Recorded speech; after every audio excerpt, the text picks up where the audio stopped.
Ito yung power station ng sa online shop loads. Ayan. Kung mapapansin nyo dito, maliit lang yung kanyang inverter. Ayan o. Baka nasa 250 watts lang to. Itong inverter niya. Ayan o. Maliit yung pyesa. 250, 300, mga ganyan siguro. Ayan siyang ilaw dito. Ayan. Naka-expose pa yung ilaw niya. Wala siyang salamin.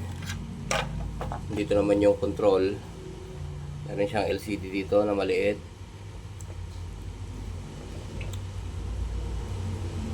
12 volts input. Okay, sa output naman ay meron siyang 12 volts output, 3 amps, tapos meron siyang 5 volts para sa charging. Okay, 2.4. Meron din siyang type C output. Ayan o. Meron din siyang socket para sa cigarette lighter. Ayan o. 12 volts to 24 volts. Bali 2 days lang daw o wala pa ata na nagamit. Bumigay na. Pero chinek ko naman dito, sinubukan ko nag-supply ng ibang battery dito. Ay umandar itong buong unit na to. Umandar naman siya. Kaya ang naging problema lang na check natin o na-diagnose natin ay yung kanyang battery. Ayan. Ayun, pinutol-putol ko na yung kanyang BMS dahil nag-init daw siya eh. Naramdaman ng tropa na nag-init. Mainit daw na mainit. Kaya itong BMS niya, papalitan na lang to. Ayun siya oh. 30 amps 3S. Ayan. Ito yung battery niya, Lods. Ayan. 26800. Ang kanyang battery, tatlo. Medyo makunat din to. Sabi niya nung unang gamit, okay naman daw. Magdamag daw yung electric fan, pero hindi ko isasapalaran ito sa mga gantong electric fan. Subukan natin mamaya kung anong tunog ng electric fan yung inverter nito. Pagka maugong, ibig sabihin hindi niya kaya. Kaya sa mga maliliit siguro na ventilador, yung mas maliit dito, pwede. Bali ito yung dating BMS niya. Ayan. Ito naman ngayon yung ipapalit natin. 3S 40 ampere din siya. O mas mataas pa siya ng 10. Ayan. May kasama na rin balancer to. Ayan o. Hininang-hinang na natin to para madaling kumapit yung mga wires mamaya. Ayan.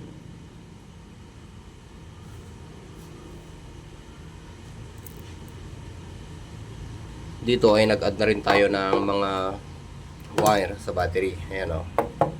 Ayan. Kasi hindi na natin gagalawin to eh. Ayan.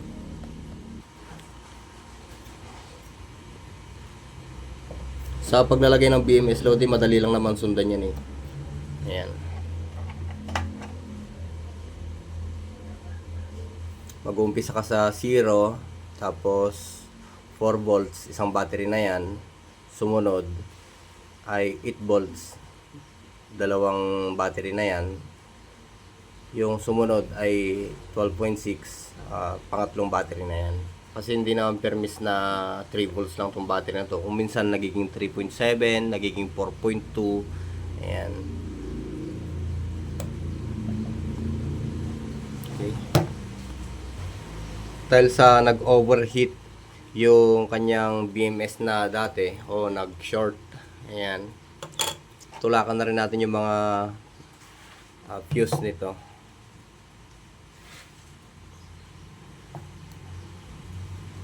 Dito may mga fuse tayo dito. Ayan o. Ayan. Tulak na rin natin yan para sure tayo na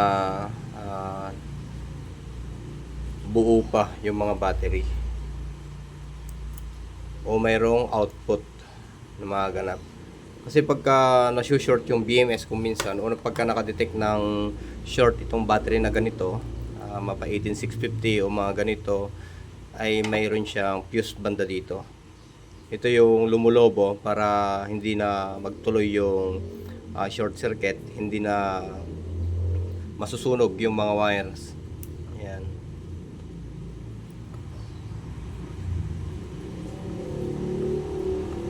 Dito yung fuse niya. Ayan.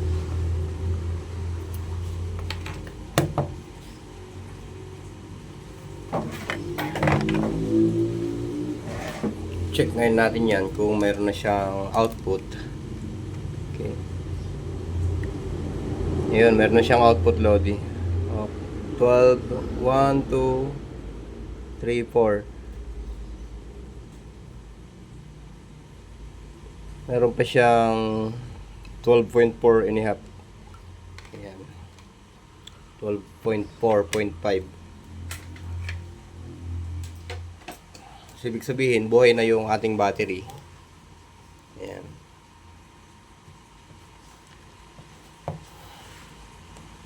Ang gagawin na lang natin ay yung BMS, ikakabit natin para sa siya yung magmamanage ng bawat battery.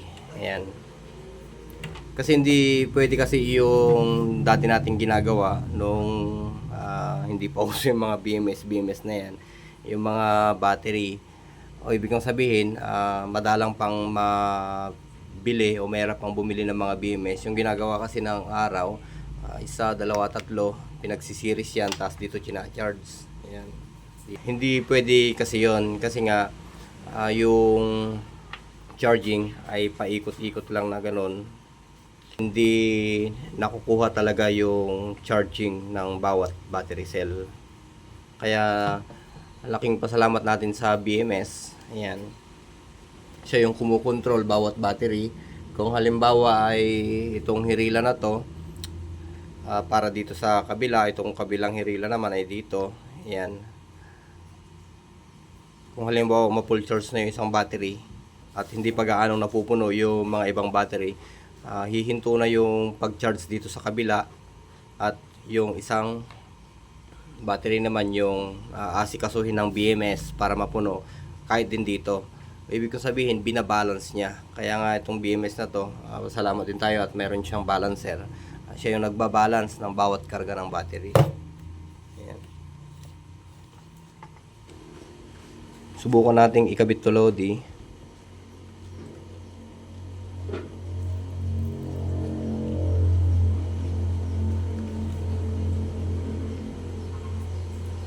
Iwanan muna natin tong 0 na to. Okay, yung 0 ay nandito na, which is yung ground. Ngayon, hanapin natin yung 4.2. Dito siya. Ito yon, 0, 4.2, which is yung positive. Ito siya. Dito natin ikakabit yan. Ayan sa load, oh. Ayan. Ito yung ground natin o negative. Dito naman yung 4.2 niya. Ayan. Ito yun, yung wire na to. Ang sumunod niyan, andito yung 0, andito yung 4.2, ground or negative. Hanapin natin yung 8 volts. Ito naman ngayon yung 8.4 natin. Dito naman to.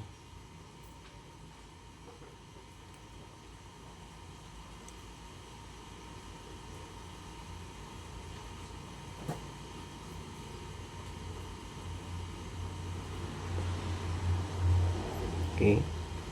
Dahil sa 3S lang to, Lodi, itong BMS nya, tatlong wires lang din yung ikakabit natin dito. Ngayon, pagkakabit natin ng 8.4, ang sumunod dyan, ito yung negative uli. Andito naman na yung positive. Bale, andito yung ating 12.6. So, mapansin nyo dito, nag-add lang ako ng wire. Ayan, para kunwari malakas lang din. Ayan. Okay. Ginang natin dito. Ayan. Lagay natin to dito. Yung ating 12.6. Ayan. Sunod natin dito. Ayan. Wala namang problema, Lodi, kahit isang wire lang ikabit nyo dyan. Dito. Ako, tinatlo ko lang eh. Kasi rekta naman na tayo sa positive. Ayan, oh. Yan yung positive niya. Rekta naman na yan. Walang problema. Kahit isang wire lang.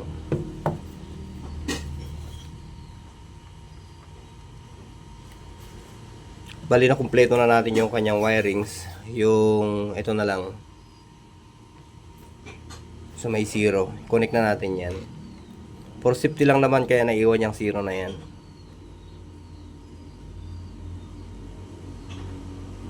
Para just in case na magdikit ay hindi masira yung ating BMS.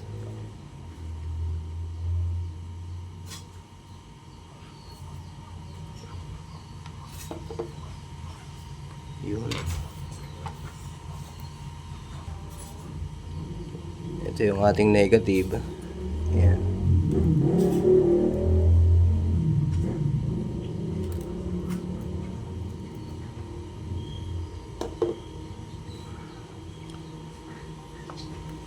I-test natin kung may output na tayo dyan na malinis.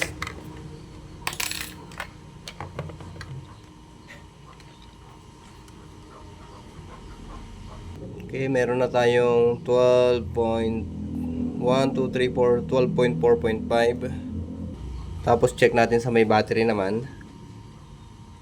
Ito yung battery. Ito yung battery.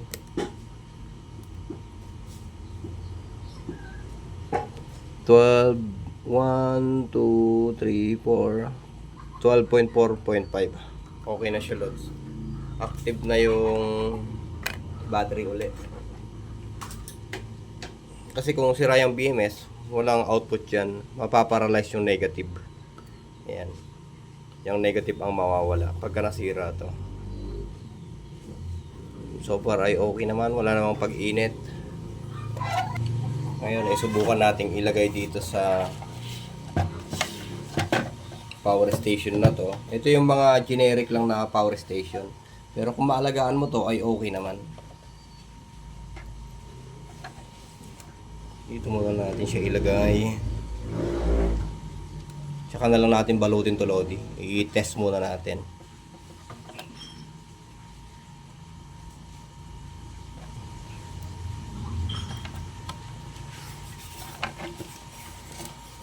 Dito yung negative niya. Ayan, may level naman dito. Ito naman yung positive.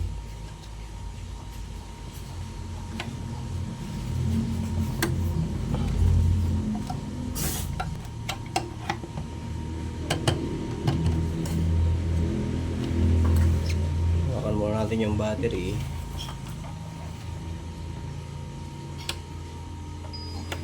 Yun. 12.1 dito sa indicator niya. Dito. Pero sa tester ay meron tayong 12.4.5. Ayan. Ito yung kanyang flashlight. Naka-expose siya. Wala man lang siyang cover. Wala man lang siyang acrylic. Ayan, umilaw yung kanyang flashlight. Oh. Ayan. Isang pindot. Tapos dito naman sa kanyang output, ayan. Ayan. Nag-indicate siya dito, DC, USB. Ayan. Pagka in-on mo yung inverter niya, ayan. Subukan nga nating isaksak, lods. Saksakan natin ng electric fan dito. May electric fan tayo dito eh. Yan o.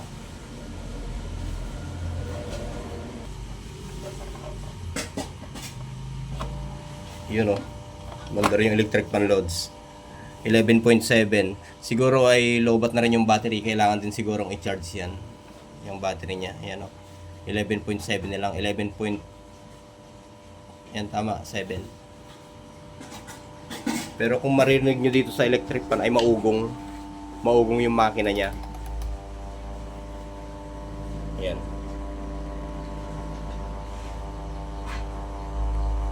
So ibig sabihin, kaya naman niya sa kaya, pero nahihirapan lang yung inverter nito.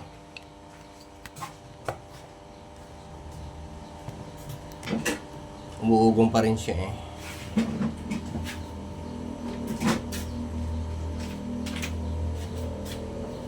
Siya pala tong power station na to ay may kasamang charger ano. Ayan o. Meron siyang charger na 12.6 2 ampere. Ayan. Dito sinasaksak yan pagka nalobat. Ayan o. Ayan. Mayroong naka-drawing dyan na solar. Siguro mga yung 30 watts na solar. Pwede mo sigurong erekta dito. Hindi ko sure kung pasok yung standard na solar dyan na 19 point something yung output niya dito.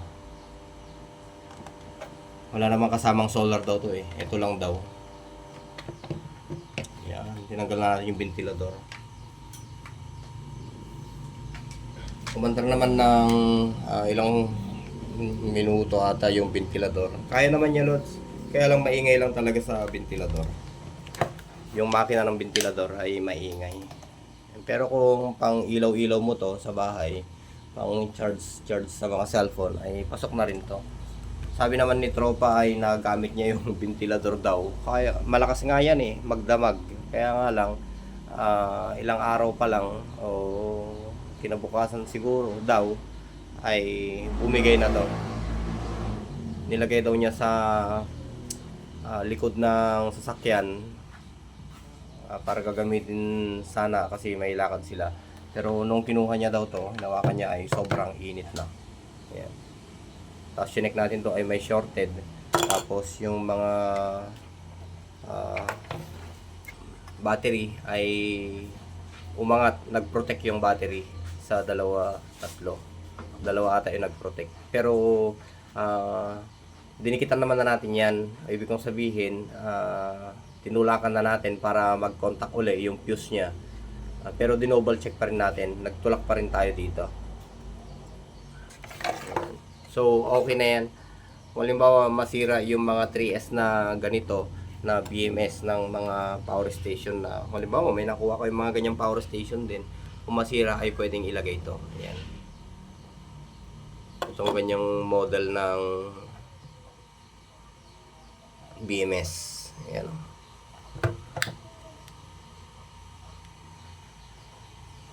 Okay.